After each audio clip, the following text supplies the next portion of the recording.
that would send the Titans from the ranks of the unbeaten. How about a team characterized by an inability to finish, finding their flair for the dramatic? The Lions handing the Falcons a loss, and the Browns relying on Baker Mayfield to lead them back in the battle for Ohio. And hey, it's not National Tight Ends Day for nothing. And they take this designation very seriously. It seems 11 touchdowns scored by tight ends across the league today.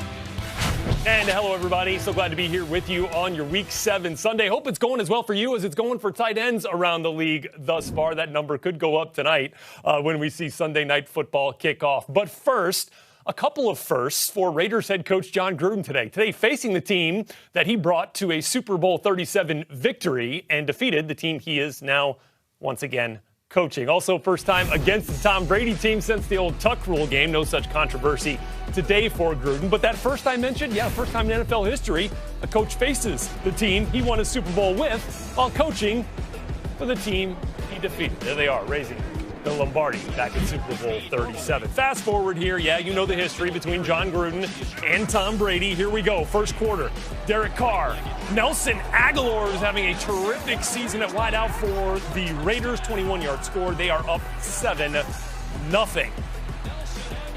11th straight game with a passing touchdown for Derek Carr. And on the next Bucs possession, 3rd and goal here, Brady, as he's been doing his entire career, taking it himself. The 1-yard TD sneak ties it up at 7th rushing TD of the season for Tom Brady. How about Rob Gronkowski? Season high 78 receiving yards in the win over the Packers in Week 6. So here we go today. Bucs up 3. Brady back to Gronk. Big catch, takes a big hit inside the 4. 50-plus receiving yards in the first half. 2 plays later, Brady back to Gronk, this time for the score. Strong hands with Nevin Lawson trying to fight for it, but the Bucs would take the lead on Gronk's second touchdown in as many weeks. Brady and Gronk tying Steve Young and Jerry Rice for the second most passing touchdowns among QB pass catcher duos in NFL history with 92. Later in the second, Bucs up 14-10. Tom Brady, deep shot on the money to Scotty Miller. 33-yard touchdown, good for Miller's second receiving touchdown of the season. That passing touchdown, 16% completion probability according to Next Gen Stats, the most improbable completion for Brady this season. We'll go to the third quarter.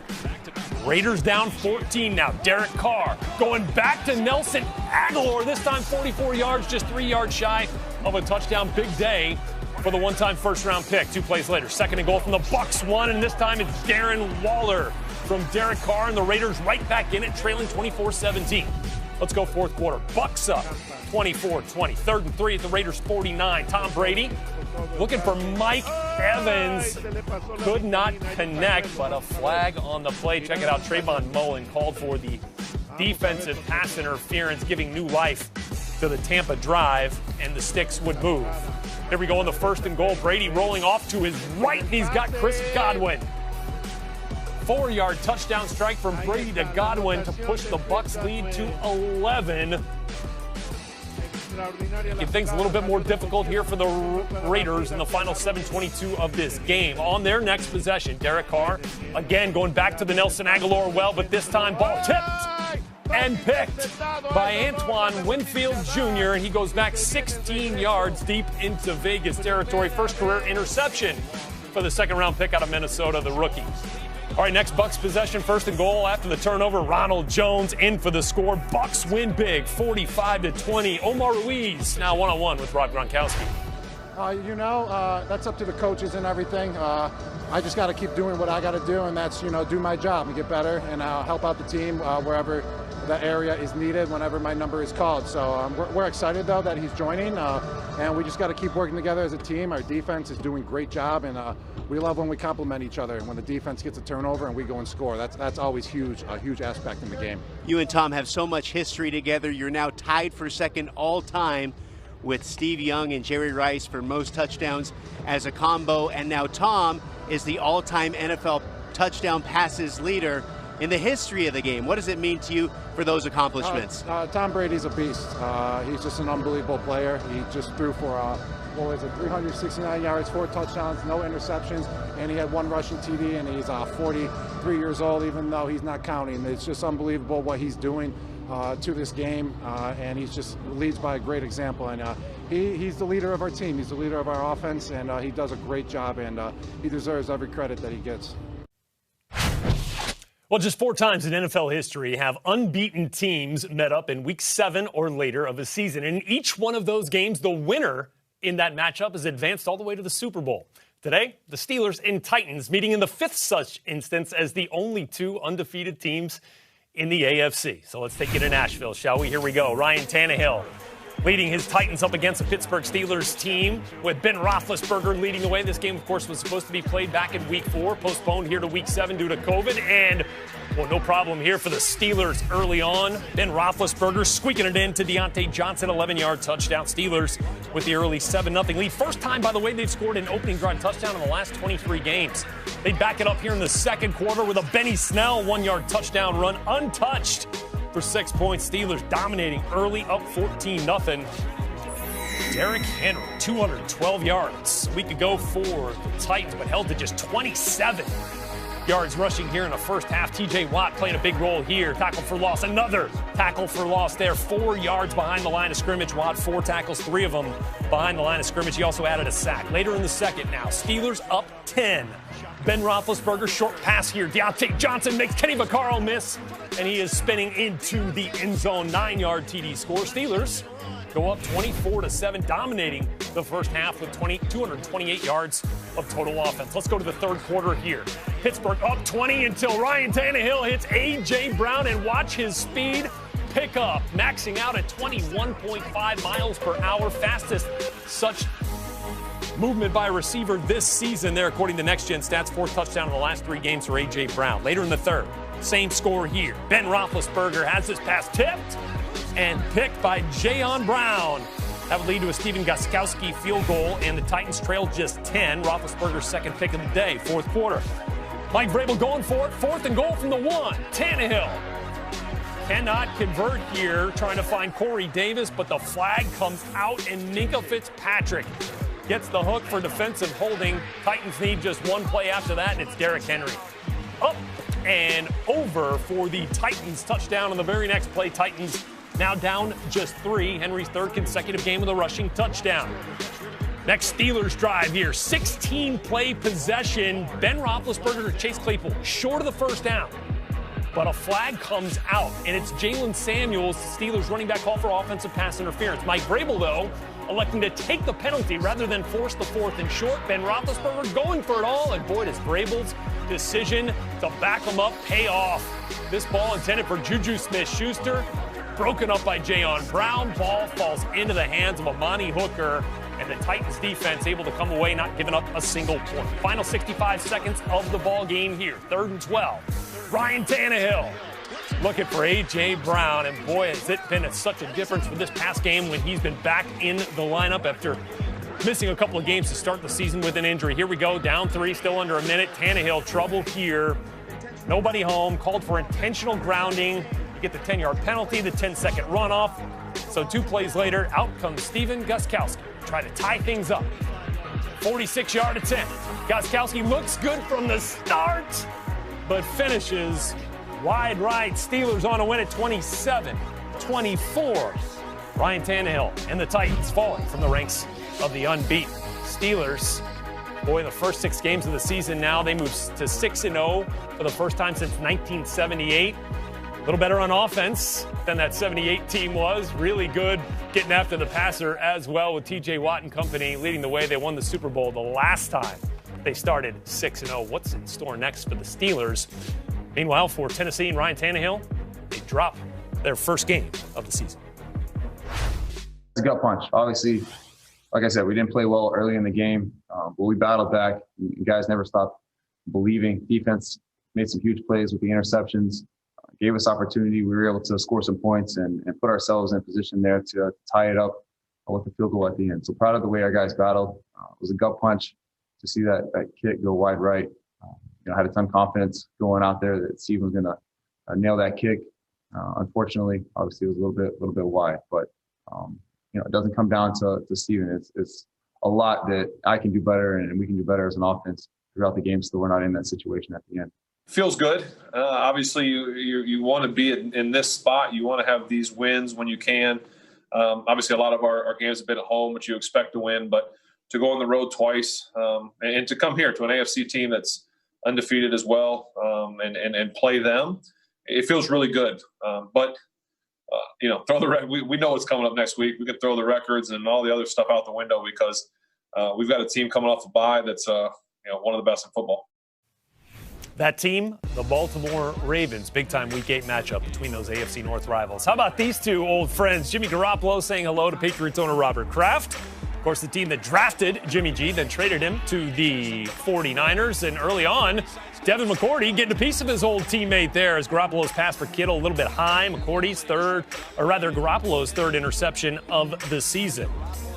Let's go to the second quarter here. Chase Winovich penalized for a blindside block on Jimmy. After that interception, Patriots would add a 40-yard field goal. Second quarter here, Cam Newton climbing the pocket as he's looking for Jacoby Myers downfield, but that ball woefully short of Myers, and it's picked off by Fred Warner. Fifth interception this season for Cam Newton. Let's go to the next 49ers possession off the turnover. Juice! Kyle Juszczyk takes the handoff. He's in for 4 yards out, and the 49ers up 16-3 after a missed point after. Later in the quarter, Jeff Wilson, 16-yard touchdown. 49ers up 20 there. Wilson already career-high 92 rushing yards in the first half there as he's picking up the slack in Raheem Mostert's absence. Third quarter, Niners up 23-6. Garoppolo dropping one in the bucket for the rookie first-round pick, Brandon Ayuk. 35-yard gain, 6 catches, 115 for Ayuk. And next play, it's Wilson. Once again, this time from 7 yards out into the end zone, but hurt on the play. Like a potential ankle injury there. Niners up 30-6. Wilson, 3 touchdowns and 112 yards rushing, but his day ends up on the cart. Later in the third, Patriots struggling, down 24. Cam Newton looking for Julian Edelman. That ball a little behind him, a little high, tipped up in the air, and that's picked off by Jamar Taylor. Cam Newton, 3 interceptions. 0 touchdowns, 5 interceptions the last 2 games, and he's pulled. So in comes Jarrett Stidham. After Cam Newton's third interception of the day, we go to the fourth. Patriots down 33-6. Stidham, well, similar story. Looking for Julian Edelman. Picked off by Jamar Taylor. 49ers win 33-6. One-on-one with Jimmy Garoppolo. 49ers absolutely roll the New England Patriots at Gillette Stadium, joined by Jimmy Garoppolo. And Jimmy, George Kittle said last week, you guys looked in the mirror and you found solutions. Is this a carryover of that? Are you feeling like this is the team that you expected to be? Yeah, I think, we came out and played the way that, we know how to play football. And I don't think we did that the last couple of weeks before. And we got a little roll early on, and, good things happened. The defense played outstanding tonight. What does it do for you offensively when you're able to run the ball like you did today? I mean, it feels a little bit emasculating to the other team. Yeah, it just, when we do that, it sets up everything else. And we came out early. The O-line set the tone. They were popping guys in the mouth, and it was just it made everything a lot easier the rest of the way. The play action, keepers, and everything like that. It was a fun night. I have to ask you this. You come back for the first time since October of 2017. You said it was it's a normal week. It's exciting. What does it really feel like? Yeah, it wasn't a normal week. No, this one, it was a fun one out there. Just coming back to where it all started, a lot of memories, even just walking in, hearing the same songs and same music. It was a pretty cool moment. All right, let's go down to New Orleans now. Panthers and Saints in an NFC South divisional matchup. Teddy Bridgewater and Drew Brees meeting pregame. Of course, first time for Bridgewater going back to New Orleans after spending the last 2 seasons. As Brees is back up here, though, watching his former teammate connect with Jared Cook on National Tight End Day. Yeah, that's a highlight reel grab for 87 in black, coming down with it, getting the knee down with control for the first points of the day. Saints go up 7-0.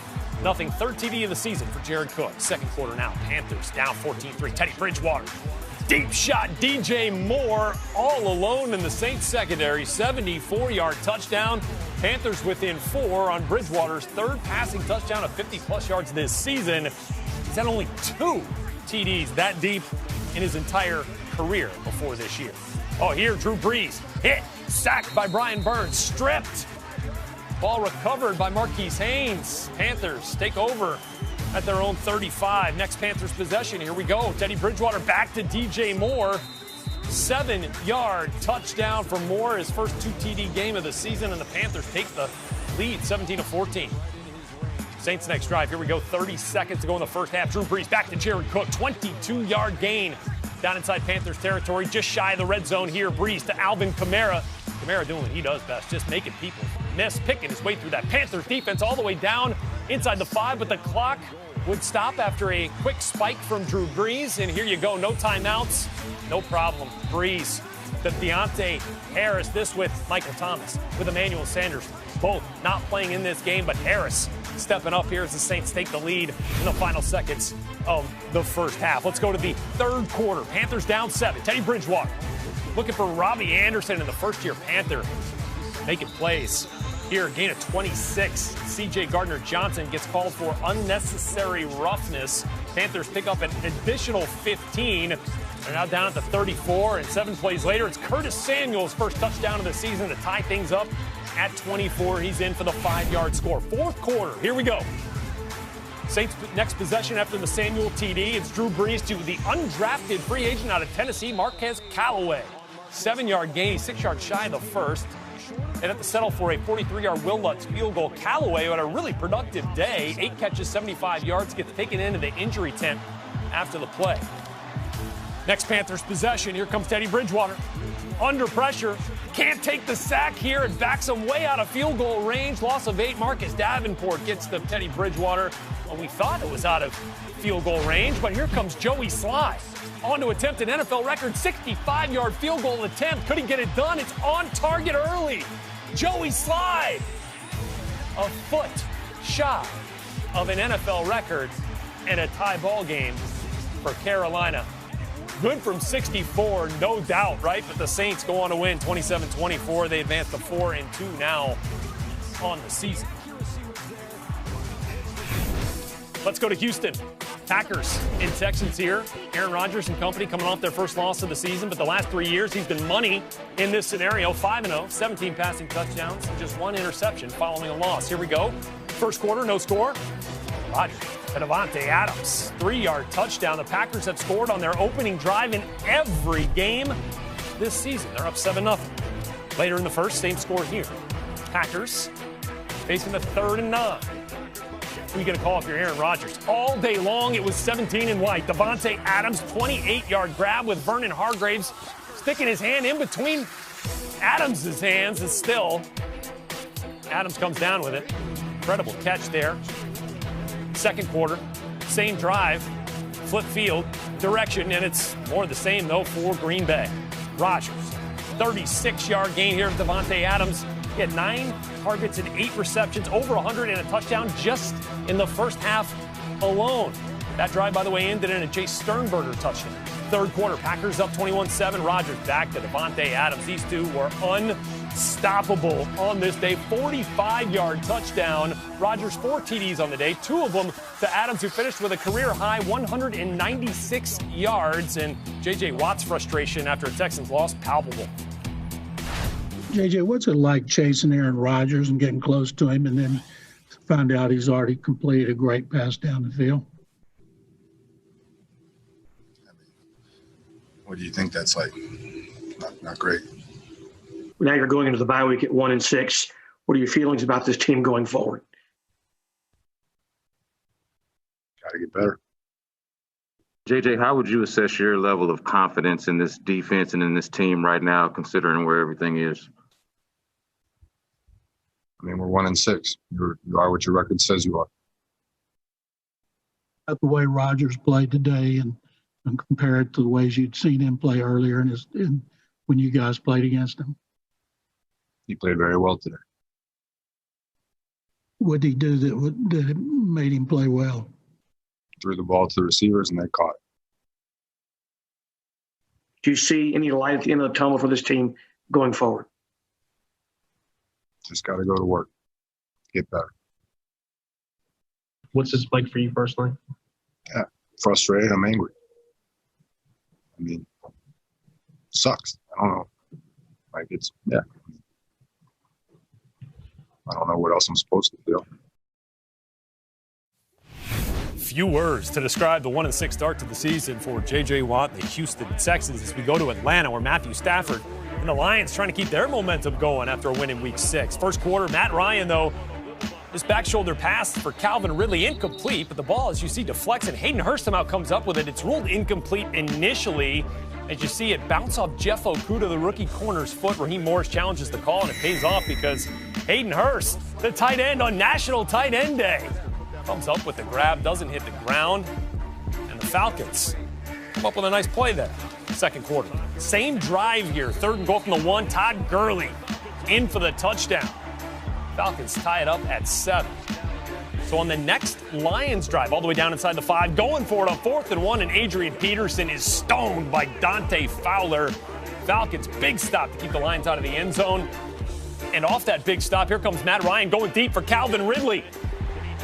And a terrific grab by Ridley for 27 yards to move the sticks and get them out of their own end zone. 4 plays later, Matt Ryan back to his tight end, Hayden Hurst. Good for 17 yards as the Falcons continue to march now inside Lions territory. 7 plays later, 3rd and goal. Matt Ryan, after being unable to connect with Calvin Ridley on the prior play for a touchdown, no problem here. 3-yard score, Ryan to Ridley. Falcons take the lead 14-7. 5 catches, 69 yards in that score for Ridley. But oh boy, has this been a part of the season for Atlanta. The miscues in the 4th quarter that would turn costly. Here, Matt Ryan on 4th and 5 has his pass deflected by Trey Flowers. Turnover on downs. Later in the quarter, a 3rd and 9. Matt Ryan has Romeo Okwara bearing down off the edge, forces the fumble, and Trey Flowers recovers. The Lions would add a field goal to take the lead off the turnover. Here now, Matt Ryan handing it off to Todd Gurley, who wants to stop shy of the goal line, but he can't. Gurley scores. They get the 2-point conversion to go up 6, but they give the Lions a shot. And you remember this? Gurley's been in this situation before, and he's excelled at it. With a clear touchdown available to him, he stops as a member of the Rams, not allowing the Packers a shot for a comeback victory. But here, unable to get it done, so the Lions would have a shot. Trailing 22-16, just under a minute to go. Matthew Stafford, 2nd and 10. Pressure bearing down, finds his tight end TJ Hawkinson, but last year's 1st-round pick cannot get out of bounds. The clock continues to roll. They lose 13 seconds because Hawkinson couldn't get out of bounds. But here, it wouldn't matter because Matthew Stafford on the money with a dart downfield to Kenny Golladay, who makes a terrific sliding catch in front of Keanu Neal, the Falcons' safety. This play would be reviewed. It would stand on the catch by Golladay.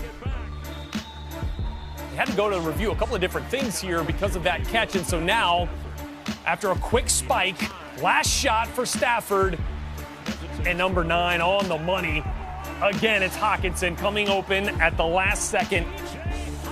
11-yard score, and the Lions have tied it up. But Danny Amendola called for unsportsmanlike after the play, so the 33-yard extra point turns into a 48-yard extra point. But it's no problem for Matt Prater, and the Lions get the win, and Todd Gurley leads the league in touchdowns from scrimmage. It's entering the league, now addressing the one he didn't want to score. I was mad as hell. Yeah, I was trying not to. My momentum took me in. It's kind of crazy. The last time I played Detroit, I went down, and this time I end up scoring. It's like what goes around comes around.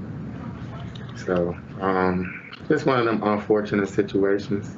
I've been in, plenty of those situations. That's my rookie year, about 6 or 7, and I've always got down. Just was an unfortunate one right there. We'll see the Falcons kick off Week 8 in the NFL in Charlotte in an NFC South matchup on Thursday Night Football. It's all here for you on NFL Network, on Fox, and on Prime Video Thursday, 8 p.m. Eastern Time. All right, here we go. NFC East matchup here. Cowboys and the football team from Washington. Let's go.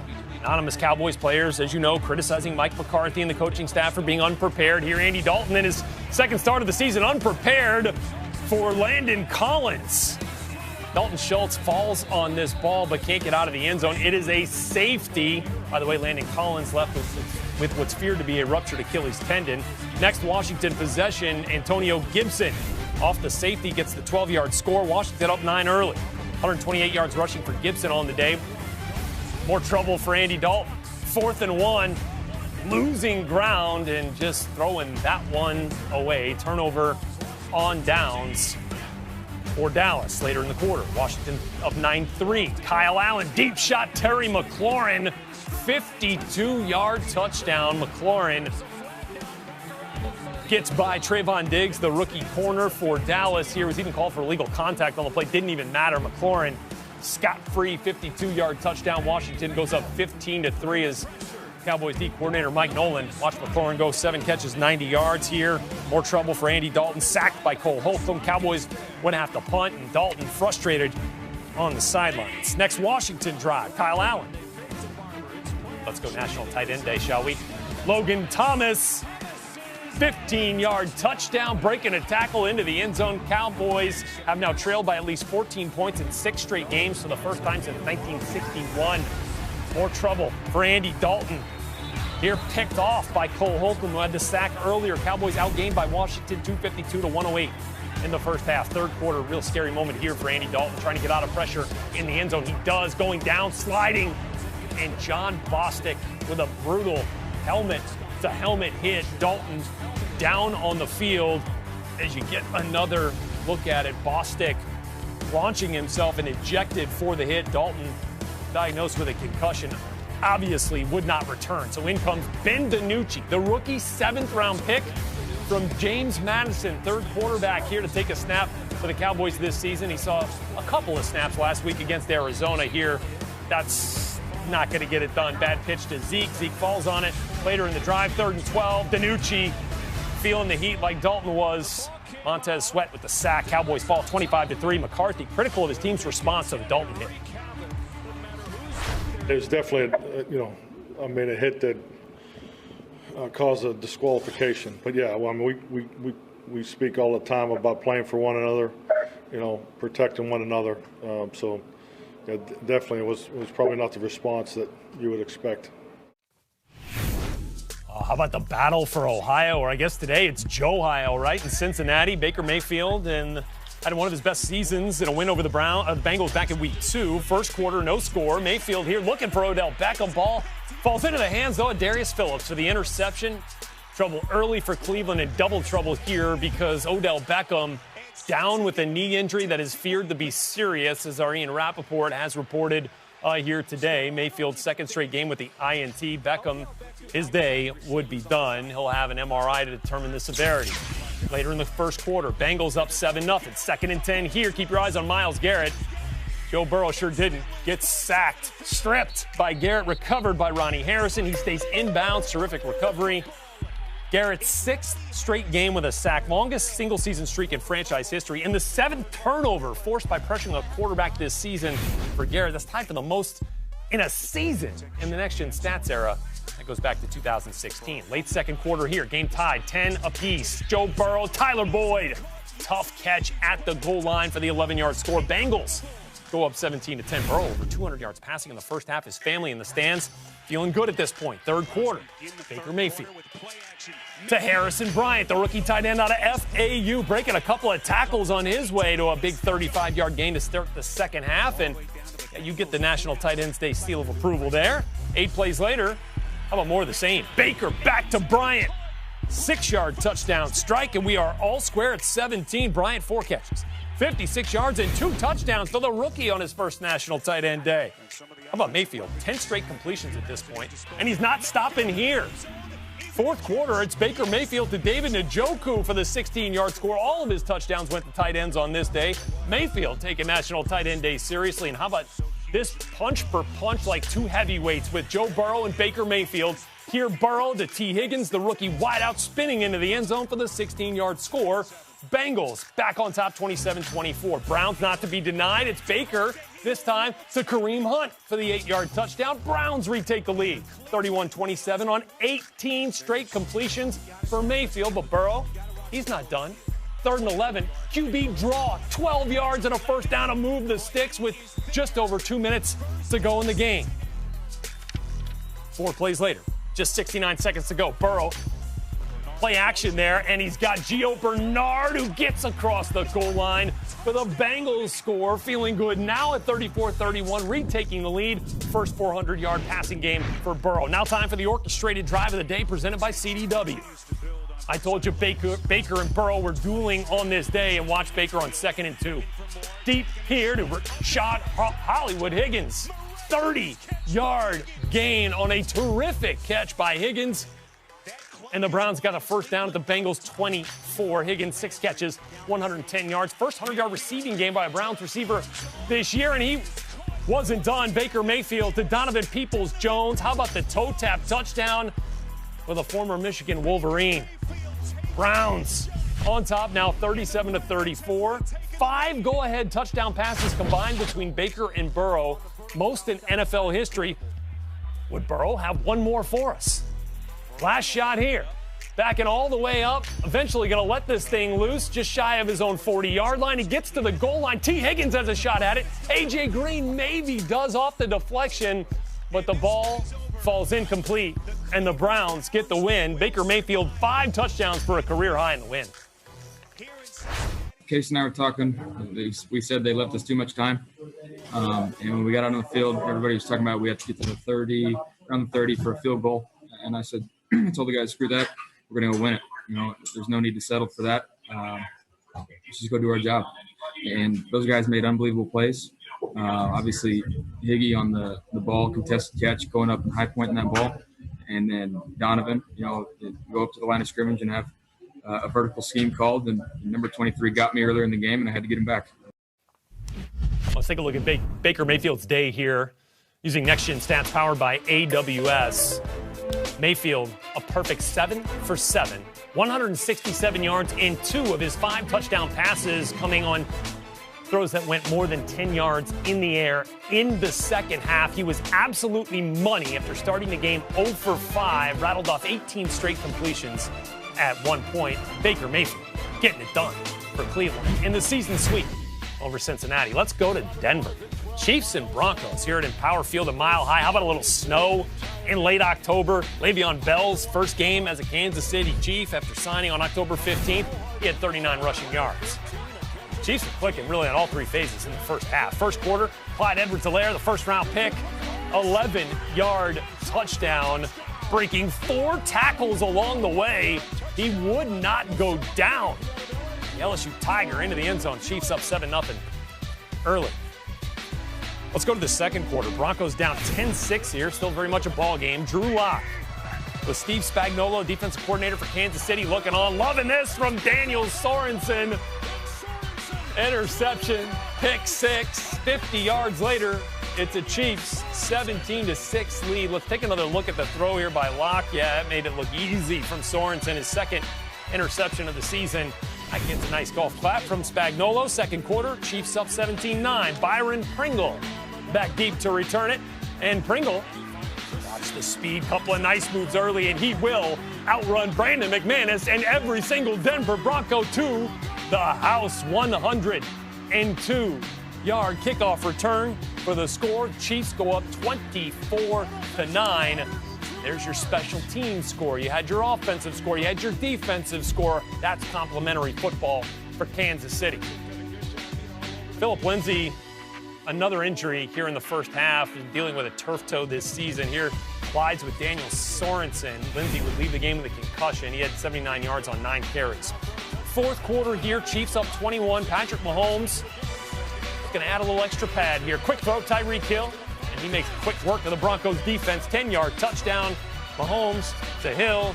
Chiefs win 43-16. Pedestrian day for Mahomes. Just 200 yards and that touchdown. Oh, how about here in Vegas? Tom Brady meeting up with John Gruden as a head coach of the Raiders for the first time since the Tuck Rule game. No problem here for Brady, though. Rob Gronkowski with his second touchdown in as many weeks. 5-yard score gave the Bucs an early 14-10 lead. They would pour it on in the second half. Tom Brady here, though, this second quarter, final seconds of the first half. It's Brady to Scotty Miller, 33-yard beautiful strike from Brady to Miller. Bucs win 45-20. Here's Bruce Arians on his newest wide receiver, Antonio Brown. It's an insurance policy. When we don't have Mike and we don't have Chris, why not have another Pro Bowl player, caliber player, that's available, that fits our cap and fits everything else? So why not? We have good players. you can't have enough of them. You know, when in Chicago, we got one of our top guys out there on one leg. Why not have another one? That's a good plan. All right, we're just getting rolling here on NFL Game Day highlights. When we come back, Justin Herbert trying to get the Chargers rolling, looking for win number 1 of his career. Would come against the Jaguars right after this. We're right back to the highlights. Jaguars and Chargers here in L.A. Rookie quarterback for the Chargers, Justin Herbert, despite playing well, 0-4 as a starter this season. Gardner Minshew trying to engineer a Jags victory for the first time since week 1. Here, though, Herbert, terrific throw and terrific adjustment by Keenan Allen. 10 catches, 125 for the Chargers wideout. Very next play, a 1st and goal at the 7. Joe Reed on the little fly motion, and he is into the end zone. Chargers will go up 9-0 after a missed extra point. Reed, a 5th-round pick rookie out of Virginia, gets his first career score. Second quarter, Chargers still up 9-0. Herbert here to his tight end, Donald Parham Jr. Cue it up. National Tight End Day strikes again. 22-yard score. Herbert Parham, Chargers lead 16-0. Later in the second, Jaguars down 8. 3rd and goal. Gardner Minshew to James Robinson. The undrafted rookie continues to perform for Jacksonville. Jaguars would miss the 2-point conversion. They're down 2. Robinson, 119 yards on the ground. 3rd quarter. Chargers punting on 4th and 1 at their own 34.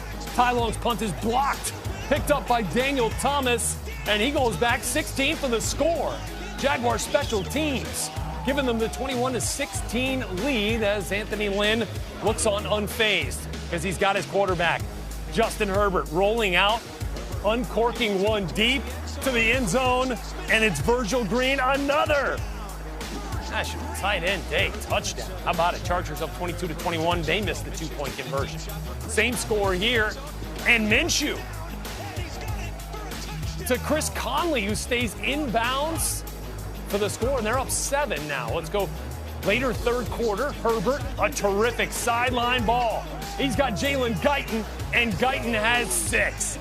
A 70-yard touchdown strike from the rookie quarterback Justin Herbert. Guyton into the end zone. We're tied at 29 following the touchdown. Chargers kicking off.